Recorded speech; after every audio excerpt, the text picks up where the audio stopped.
born in Saline, Michigan. We moved to a small town.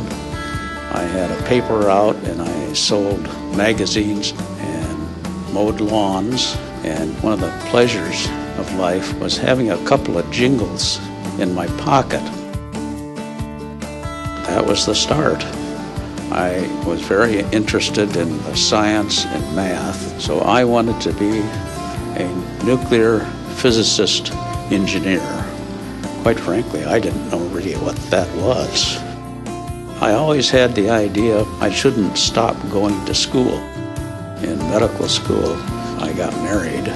She went to a different school than I did. We went on a double date and ended up staying out significantly late. My wife's parents were not very forgiving people. I wasn't sure that we would ever see each other again.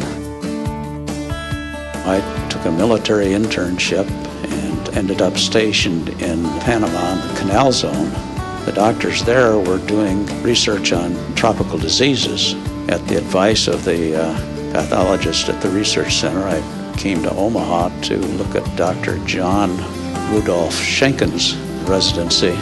So I got to spend a lot of time at Children's Hospital. Our microbiology lab was a good-sized walk-in closet, and the chemistry lab was all done by hand. Most of that work was not machine-driven, but mind-driven.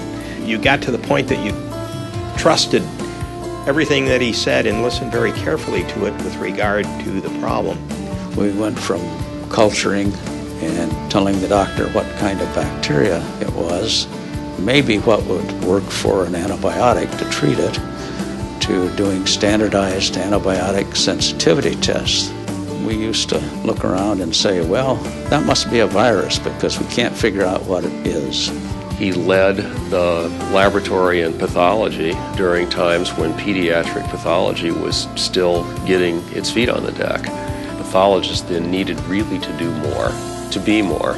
You could do viral cultures, but they took maybe a couple weeks, and we started doing rapid virology tests that got an answer in 2 days. He did not want to be one who was stuck in an office reading slides and answering phone calls. He knew that the patient was driving what he did and wanted to make sure he always remembered that. He never hesitated to go and seek other opinions from experts around the country because he wanted to make sure that he got the answer right for these children and their families.